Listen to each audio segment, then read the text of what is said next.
ಮಧ್ಯೆ ಕೆಮ್ಮಲೆ ಇದು ಕೋಟಿ ಚೆನ್ನಯರ ಕುಲ ದೇವಸ್ಥಾನ.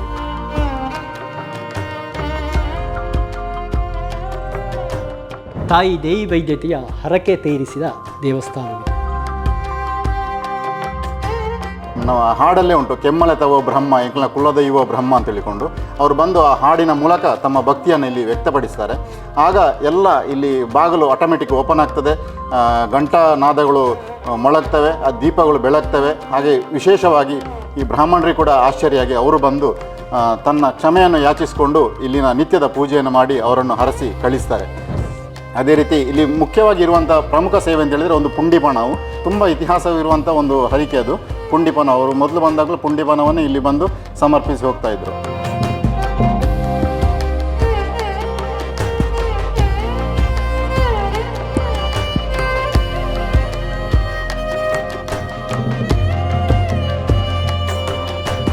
ಮಲೆಯ ಮಧ್ಯೆ ಕೆಮ್ಮಲೆ ಇದು ಕೋಟಿ ಚೆನ್ನಯರ ಕುಲ ದೇವಸ್ಥಾನ.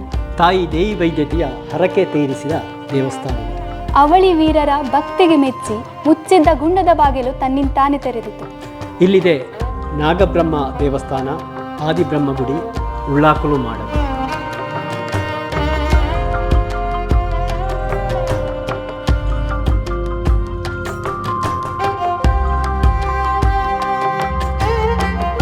ಎಣ್ಮೂರು ಪ್ರದೇಶವು ರಾಜ ದೇವಬಲ್ಲಾಳನ ಆಳ್ವಿಕೆಗೆ ಒಳಪಟ್ಟಿತ್ತು. ಗಡಿಯಲ್ಲಿದ್ದ ತುಪ್ಪೆಕಲ್ಲು ಎಂಬ ಅರಣ್ಯ ಪ್ರದೇಶವು ಎಣ್ಮೂರಿನ ದೇವಣ್ಣ ಬಲ್ಲಾಳ ಮತ್ತು ಪಂಜದ ಕೇಮರ ಬಲ್ಲಾಳನ ನಡುವೆ ಗಡಿ ಘರ್ಷಣೆಗೆ ಕಾರಣವಾಗಿ ಹಗೆತನವಿತ್ತು. ಕೋಟಿ ಚೆನ್ನಯರ ಶೌರ್ಯವನ್ನು ಕೇಳಿ ತಿಳಿದುಕೊಂಡಿದ್ದ ದೇವಣ್ಣ ಬಲ್ಲಾಳ ಅಂತಹ ವೀರರನ್ನು ಕರೆತರುವಂತೆ ಕಿನ್ನಿ ಚೆನ್ನಯ ಎಂಬ ತನ್ನ ಬಂಟನನ್ನು ಕಳುಹಿಸಿದ್ದ. ಹೀಗೆ ಕಾಡಿನ ದಾರಿಯಲ್ಲಿ ಸಾಗುತ್ತಿದ್ದಾಗ ಎತ್ತರವಾದ ಬೆಟ್ಟದ ಮೇಲೆ ಯಾವುದೋ ಗುಡಿಯನ್ನು ಕಾಣುತ್ತಾರೆ. ಅದೇನೆಂದು ಅವರು ಕಿನ್ನಿ ಚೆನ್ನಯನಲ್ಲಿ ವಿಚಾರಿಸಿದಾಗ ಅದು ಕೆಮ್ಮಲೆಯ ಬೆರ್ಮೇರ್ ದೈವದ ಗುಡಿ ಎಂದು ತಿಳಿಸುತ್ತಾನೆ.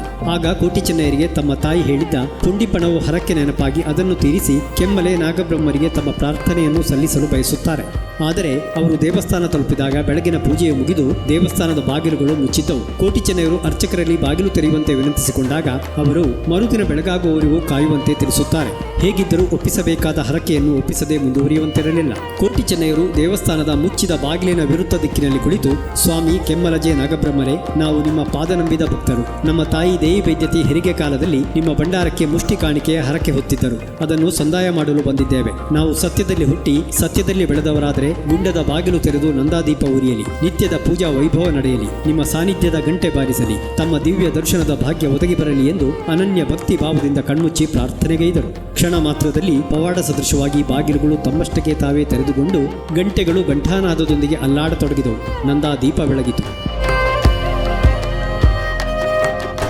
ಕೋಟಿ ಚೆನ್ನಯರ ಕಣ್ಣೀರು ತುಂಬಿದ ಕಣ್ಣುಗಳು ದರ್ಶನ ಕರುಣಿಸುವುದಕ್ಕಾಗಿ ದೇವರಿಗೆ ಕೃತಜ್ಞತೆ ಸಲ್ಲಿಸಿದವು. ಅಸಾಧಾರಣವಾದ ಪವಾಡವನ್ನು ಕಂಡು ಅರ್ಚಕರು ಚಕಿತಗೊಂಡರು. ಕೋಟಿ ಚೆನ್ನಯರ ಪ್ರಾರ್ಥನೆ ಮತ್ತು ಭಕ್ತಿಯ ಶಕ್ತಿಯನ್ನರಿತು ದೇವರ ಬಾಗಿಲುಗಳನ್ನು ಅವರಿಗಾಗಿ ತೆರೆದರು ಎಂದು ತಿಳಿದು ಅರ್ಚಕರು ಸಹೋದರರಲ್ಲಿ ಕ್ಷಮೆ ಯಾಚಿಸಿದರು. ಕುಲದೇವರ ಭಂಡಾರಕ್ಕೆ ಪುಂಡಿಪಣವು ಒಪ್ಪಿಸಿ ಅಡ್ಡ ಬಿದ್ದು ಬೆನ್ನು ಹಾಕಿದ್ದೇ ತಡ ವಾದ್ಯ ಘೋಷಗಳೆಲ್ಲ ನಿಂತು ದೇವಸ್ಥಾನದ ಬಾಗಿಲು ಮುಚ್ಚಿಕೊಂಡಿತು. ಕೋಟಿ ಚೆನ್ನಯರು ಎಣ್ಮೂರು ಬೀಡಿಗೆ ಸೇರಿದ ಮೇಲೂ ನಾಗಬ್ರಹ್ಮನ ದರ್ಶನ ಪಡೆಯುತ್ತಲೇ ಇದ್ದರು ಎಂಬುದು ಪ್ರತೀತಿ.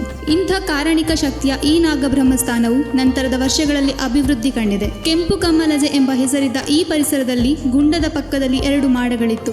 ಅದು ತನ್ನ ಹಳೆಯ ರೂಪವನ್ನೇ ಉಳಿಸಿಕೊಂಡು ಬಂದಿದ್ದು ಜೀರ್ಣೋದ್ಧಾರಕ್ಕೆ ಅವನ್ನು ತೆರವುಗೊಳಿಸಿ ಹೊಸ ಗುಡಿಗಳನ್ನು ನಿರ್ಮಿಸಲಾಗಿದೆ. ಅಕ್ಕಪಕ್ಕದಲ್ಲೇ ಇರುವ ಇವು ಬೆರ್ಮೆರು ಮತ್ತು ಉಳ್ಳಾಕುಳು ಗುಡಿಗಳು. ವೀಕ್ಷಕರು ಈಗಾಗಲೇ ಉಲ್ಲೇಖಿಸಿದ ಹಾಗೆ ಈ ಒಂದು ಕೆಮ್ಮಲೆಗೂ ಕೂಡ ಇತಿಹಾಸ ಪ್ರಸಿದ್ಧವಾಗಿರುವಂತಹ ಈ ಒಂದು ಕೆಮ್ಮಲೆಗೂ ಪವಿತ್ರವಾದಂಥ ಒಂದು ಸ್ಥಾನ ಇದೆ. ಇಲ್ಲಿ ದೇವಸ್ಥಾನ ಇದೆ, ಪಕ್ಕದಲ್ಲಿ ಮಾಡಗಳು ಕೂಡ ಇದೆ. ಈ ಒಂದು ಕ್ಷೇತ್ರದ ಅಧ್ಯಕ್ಷರಾಗಿರುವಂಥ ಪ್ರವೀಣ್ ಹೇಮಳ, ಅದೇ ರೀತಿಯಲ್ಲಿ ಕಾರ್ಯದರ್ಶಿಗಳಾಗಿರುವಂಥ ಗೋಪಾಲಕೃಷ್ಣ ಐಪಳ ಅವರು ಕೂಡ ನಮ್ಮ ಜೊತೆಗಿದ್ದಾರೆ.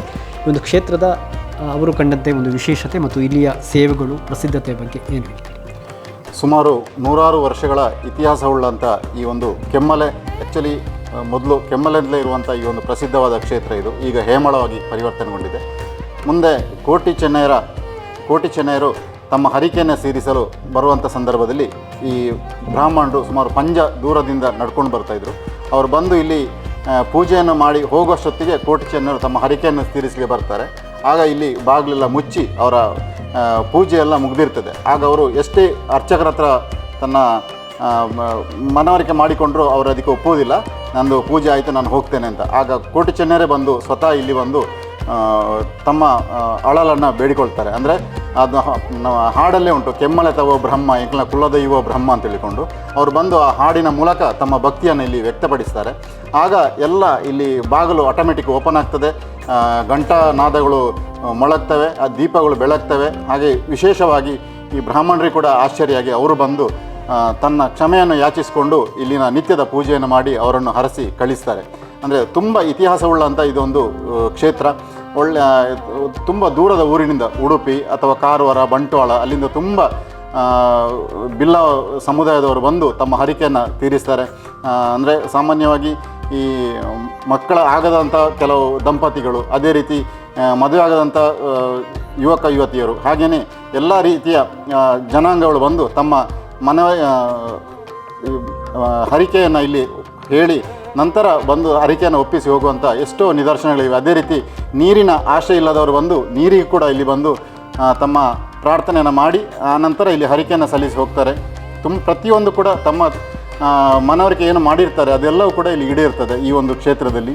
ಜೊತೆಗೆ ಅನೇಕ ವರ್ಷಗಳಲ್ಲಿ ಜೀರ್ಣೋದ್ಧಾರಗೊಂಡಿದೆ. ಹೌದು, ಸುಮಾರು 2021ರಲ್ಲಿ ಇದು ಜೀರ್ಣೋದ್ಧಾರವಾಯಿತು. ಬ್ರಹ್ಮಕಲಶೋತ್ಸವ ನಡೆಯಿತು, ಅತ್ಯಂತ ವಿಜೃಂಭಣೆಯಿಂದ ನಡೆಯಿತು.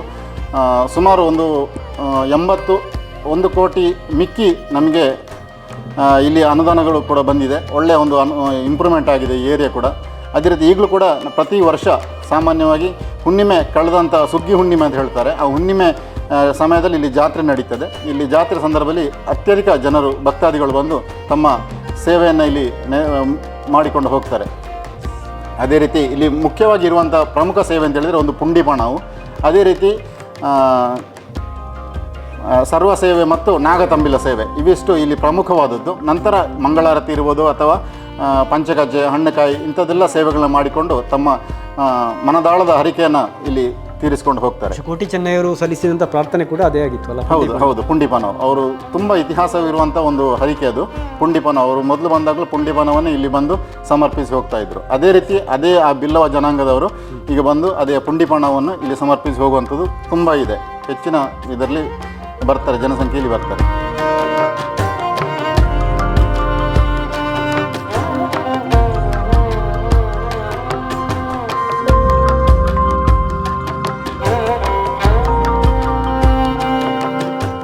ಬಹಳ ಕಾಲದ ಹಿಂದೆ ಇಲ್ಲಿದ್ದ ಬೆರ್ಮೆರು ಮತ್ತು ಉಳ್ಳಾಕುಲು ಗುಡಿಗಳ ಮುಂದುಗಡೆ ಒಂದು ಪಂಜುರ್ಲಿ ಕಲ್ಲು ಇತ್ತು. ಅದರ ಸುತ್ತಮುತ್ತ ಕಗ್ಗಲ್ಲುಗಳ ಎಡೆಯಲ್ಲಿ 2 ಹಂದಿಗಳ 2 ಮೂರ್ತಿಗಳಿತ್ತು. ಪರಿಶೀಲಿಸಿದಾಗ ಅವೆರಡು ಗಂಡ ಹೆಂಡಿರೆಂದು, ಬಳಿಯಲ್ಲಿ ಇರುವುದು ಅವುಗಳ 4 ಮರಿಗಳು ಎನ್ನುವುದು ಕಂಡುಬಂದಿತ್ತು. ಪಂಜುರ್ಲಿ ಕಲ್ಲಿನ ಬಳಿಯಲ್ಲಿ ಇಂಥ ಹಂದಿ ಮರಿಗಳ ಹಲವಾರು ಮೂರ್ತಿಗಳಿತ್ತು. ಅವು ಹರಕೆಗಾಗಿ ತಂದು ಒಪ್ಪಿಸಿರುವ ಮೂರ್ತಿಗಳಾಗಿತ್ತು. ಬೆರ್ಮೆರು ಗುಡಿಯ ತುಸು ದೂರದಲ್ಲಿ ಪುರುಷರು ಭೂತದ್ದೆನ್ನಲಾದ ಕಲ್ಲಿನ ನೆಲೆಯಿತ್ತು. ಅವೆಲ್ಲವೂ ಈಗ ಮಾಯವಾಗಿದೆ.